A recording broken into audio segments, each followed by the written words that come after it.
Hey friends, thanks for stopping by. If you want shocking betrayal stories, you're in the right place. Don't miss out, subscribe now. Honey, I must confess, these twins aren't yours. They belong to your best friend. Those 6 words landed in my chest like a hammer, like a verdict, like the end of a life I thought I knew. I remember where I was when she said it. Standing by the sink, water running, a frying pan half cold on the stove, sunlight slanting through the blinds and making a path of gold on the floor. I remember the normalcy of the moment and how quickly normalcy vaporized into something raw and violent. Betrayal is not a one-time event. Betrayal is a slow poison, a string of little deceits and secret choices that add up until the whole structure collapses. Lies had built a room inside our marriage where she had been living a separate life, a secret life, where infidelity and an affair with my best friend had taken root. The words felt like ash in my mouth, twins, not mine, his. The idea that my wife and my best friend, the man who had toasted my victories and shared my grief, had been carrying on a secret relationship, had been intimate enough to father my own children, hit me with a force I had no language for. It was not simply cheating. It was a double betrayal, one from the woman I loved, one from the man I trusted more than anyone. Broken trust rippled through me in slow, devastating waves. Deception, infidelity, secret pregnancy, hidden paternity, these aren't tidy words. They are shrapnel. I will tell this story exactly as it happened with no flourish because the truth matters more than show. We had met at the tail end of a summer festival, both tired and laughing, both thinking we were lucky. We built a life that looked perfect from the outside, a home with a blue door, weekend barbecues with friends, the kind of stories people post on social and call relationship goals. We had a channel together for a while, little vlogs, weekend hacks, the kind of curated life that brought sponsors and a small earnest following. He was there at our wedding, the best friend who caught my bouquet in that stupid joke moment and winked as if to say, "We've got this, man." He was the guy who lent me his truck when my radiator blew, who showed up at my lowest hour with takeout and a long, steady silence. So when the truth surfaced, that the twins I changed diapers for, the babies whose smell I memorized at 2 in the morning, who called me daddy in a voice that made me dizzy with love, when I learned they were not mine biologically, the world rearranged into jagged fragments. The revelation was not the beginning of suspicion. It was the crescendo of months of small alarms I had silenced. Late nights, invented meetings, texts that were deleted hastily when I walked into a room. Lies had been everywhere, and I had pretended not to see them because I loved the picture of us more than I trusted my gut. You have to understand how intimacy can hide in the daily routines.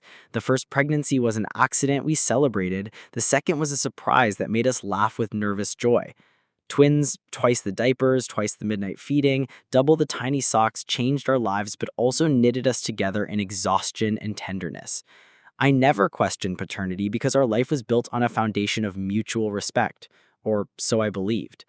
I had helped design the nursery. I had picked the paint. I had pulled late-night shifts at work to pay for the little wooden crib with a name plaque. I had been present. Or so I thought. The infidelity wasn't a single act. It was a calendar of meetings and little deceptions that eventually produced life. It's grotesque to think about that now. Life produced from betrayal.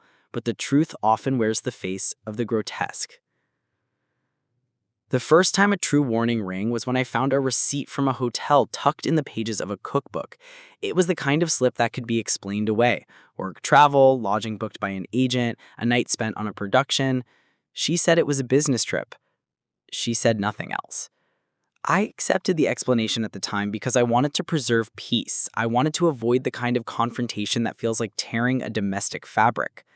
That same day, my best friend, who I'll call Jake, texted to ask if he could borrow my lawnmower. It seemed ordinary. A month later, he was too busy to hang. The patterns accumulate. He canceled his plan to come to our wedding anniversary dinner. She suddenly had a therapist appointment when I called to say I was running late. I noticed changes in tone in their communication when someone cleared their throat or when the background noise in a video call shifted from music to silence. Each little omission felt like an unlit fuse. When the twins were born, I felt an all-consuming euphoric love that made me protective and reckless. I took parental leave and changed diapers and sang lullabies until my throat was raw. The newborn period is an absolute world. Feedings, sleep deprivation, lullaby rituals that feel like prayer. You cannot multitask suspicion with that kind of tenderness, or at least I could not. I told myself that love is more than blood, and perhaps that was true, but biology also matters in a way that cuts to the bone. Fathers bond biologically and socially. Paternity gives a man a kind of legal and emotional stake that is hard to relinquish. I had no reason to doubt until doubt took shape in evidence I could not ignore. One afternoon, months after the twins' birth, I found a message thread open on her laptop. I wasn't looking for it, but our laptop was open because I was trying to finish edits for a client and could not find a file I knew I had saved. The thread was under a name I did not recognize at first. Initials, then a nickname. Then a photo popped up. A picture of Claire, laughing, hair loose, leaning close to a man whose jaw I knew. It was cropped, as if someone wanted to hide the rest of the scene. A short message accompanied it. Can't wait until tonight. I didn't read the full thread. I had no idea then that the conversation represented months of interactions. It felt like the first real, undeniable cut. The line between secret and confession is razor thin. Sometimes confession comes by accident on a dark screen in the middle of an ordinary hunt for a lost file. I confronted her that night. I remember the way she looked down at the floor, the way her hands twisted in her pockets. She told a story about an actor she'd befriended while working on a campaign. He was charming, funny, a creative who understood the emotional labor of being filmed. He had helped her through a rough scene, they had broken bread together, sometimes creative collaboration bled into personal rapport. She admitted to a mistake, then to more mistakes, then to an emotional relationship, then to a physical encounter, then to a longer pattern. Each admission added a layer of betrayal. Her voice trembled with guilt, with remorse, but also with a strange, stubborn insistence that the twins had been meant to be with him. That phrase, meant to be, still haunts me. Her explanation was a weave of longing and rationalization. It was not excuse-free. It was human, messy, and deeply hurtful. I wanted to believe the denial, the initial denials, that this was an affair in the vulgar sense. Maybe it began as an emotional connection. Perhaps it was a mistake. Maybe they had been lonely. I wanted those words to soothe me, but the seed of infidelity was already sprouting. I saw the pattern in the messages between Claire and Jake. There were jokey exchanges, codes, a private language that had nothing to do with friendship. They used pet names. They made plans in ways that had the careful cadence of secret lovers. When you love someone and they become secretive, the secrecy is a kind of third person in the room. It occupies space literally and emotionally. They met in coffee shops where the staff looked the other way. They met behind the guise of work dinners. They fenced around the truth with a choreography of plausible deniability, a hand on the small of the back, a shared look when a joke lands. The affair grew in the small hours and in the margin notes of their lives. The decision to get a paternity test felt like the only rational move left. The moment I asked, the world narrowed to two choices: walk away forever or rebuild on knowledge. She begged me not to do it. She said things like, "It won't change what we are," and "blood is a number." She tried phrases that had the cadence of someone trying to save both a marriage and a secret. But I needed the truth. I needed data. We arranged for private testing. The clinic was small, fluorescent lit, and bland in a way that emphasized the seriousness of the moment. The test was clinical, cold. A swab, a form, a promise of confidentiality. I left the clinic and sat in my car like a man who has been invited to observe a falling skyscraper. Waiting for the result was a kind of slow drowning. Every scenario played in my head. A comfortable, ridiculous hope that somehow both boys were mine. The dread that one or both belonged to him. The sense that the world I had built could shift tectonically in an instant. The results came back like a verdict. Not mine. The lab report was sterile and precise. Paternity excluded. The word exclusion felt brutal in its formality. That moment, seeing excluded, was the least like a scene from a movie and the most like real-life pain. Not cinematic, but absolute. My initial reaction was physical. Nausea. a heaviness that made it hard to breathe. Then there was a surge of anger so hot and pure, it felt almost clean. Betrayal, fraud, deception, infidelity. Those words crashed and crashed until I was left with something raw and animal. I wanted to break things. But breaking things is a temporary catharsis. The deeper hurt was that I had been used in a plan that included the most intimate acts of our lives. It was not just sexual deceit. It was a full-scale deception that impacted family, legal responsibility, and the heart itself. When I confronted Jake, I had hoped for some kind of meltdown, for remorse so visible it would relieve me. Instead, his response was a mix of arrogance and cowardice.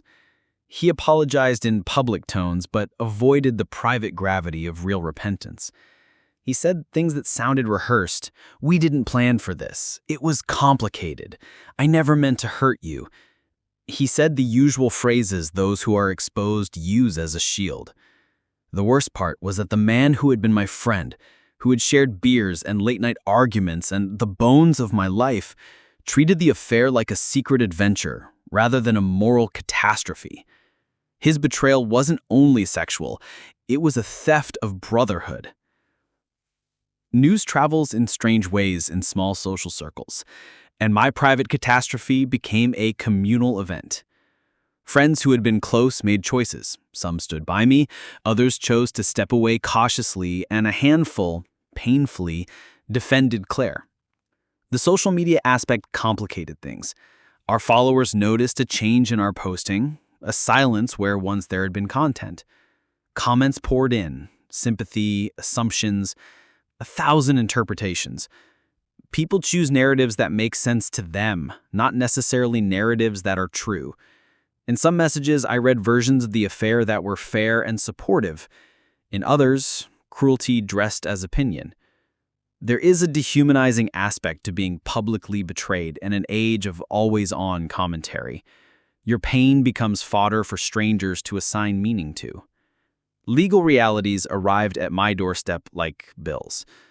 Paternity has implications, child support, custody, rights. The law treats biological parenthood differently from emotional parenthood. Even though I had raised the twins from their first breath and had been involved in every scraped knee and birthday party, the knowledge that they were biologically his complicated the situation legally and morally. Our lawyers said the obvious things. You love the kids, your history with them matters. The courts care about the best interest of the child, which is a practical standard, but one that can split families apart. The legal limbo became its own betrayal. A third party, the law, entering the messy human business of broken trust and deciding the practical outcomes. People assumed that if you were the one who raised a child from newborn, you have a kind of de facto parenthood. Sometimes that is true. Sometimes the truth intersects with blood and timing and jurisdiction in ways you cannot predict. Custody negotiations were bruising in an administrative way. I felt like a liar in the simple act of signing forms that declared things that had been true before anyone put pen to paper, that these children were my daily reality. At mediation, Claire sat across from me with the same face I had watched in our wedding photographs, composed, apologetic, and also terrifyingly detached. It felt like bargaining the remains of a sacred thing. We drew lines on where the children would sleep, on holidays, on visitation schedules. The negotiations were not only about time. They were about reclaiming normalcy in the smallest ways. Who would be the one to read bedtime stories tonight? Who would take them to the pediatrician next week? Each small decision felt like a nail hammered into the coffin of what we once were. People expect stories of betrayal to resolve quickly with drama. The reality of rebuilding or of walking away is slow and granular. I chose for a while to stay in the house because leaving felt like abandoning the kids. I wanted to be present, to be the man who stayed despite the deception. But staying doesn't erase deception. It requires a daily, deliberate practice of establishing new boundaries, of refusing to be nameless in the life of your own child. I insisted on being included in medical decisions, in school choices, in daily routines. Many nights I lay awake, listening for the soft breaths of the twins and worried about the small betrayals I had not yet uncovered. Trust once broken is not repaired by promises alone. It is repaired by repeated, consistent acts over months and years. If Claire wanted to rebuild anything, she needed to name her lies and show sustained change. She needed to let go of contact with Jake. She needed therapy. She needed to be transparent in ways that felt impossible and shameful. Our relationship therapist sat in on one of the early sessions and listened to our versions of events. She leaned forward and said something simple and damning. Betrayal is a relational violence. It wasn't about assigning criminality. It was about naming the harm. I had to accept that this harm had been done intentionally and then allowed to continue. The twins, blissfully unaware of the legal and emotional machinations around them, continued to grow. They smiled and gurgled, and their presence made it impossible to reduce life to the binary of anger or revenge. Anger is precise for a time, but love, the love you have for a child you change diapers for, complicates everything. I could not unlearn those nights, those feeding rhythms, those whispered songs. Over time, the community around us adapted. Some friends returned, some did not. The channel we ran together took a long hiatus. People assume that being in public necessitates a certain exposure, but privacy becomes a kind of armor when you've been torn open. I tried to reclaim my narrative in small ways. I recorded my feelings privately. I met with trusted friends. I went back to therapy to understand how to be a father and a man in a context where deception had been allowed to flourish. I had to understand not just what happened, but why I had been able to ignore the warning signs. Self-reflection is not a magic solve. It's an uncomfortable, humiliating process of admitting where you failed to see, where you prioritized image over presence, where you preferred content to the real work of relationship. Infidelity is rarely caused by a single factor. It's often the product of neglect and opportunity combining in dangerous ways.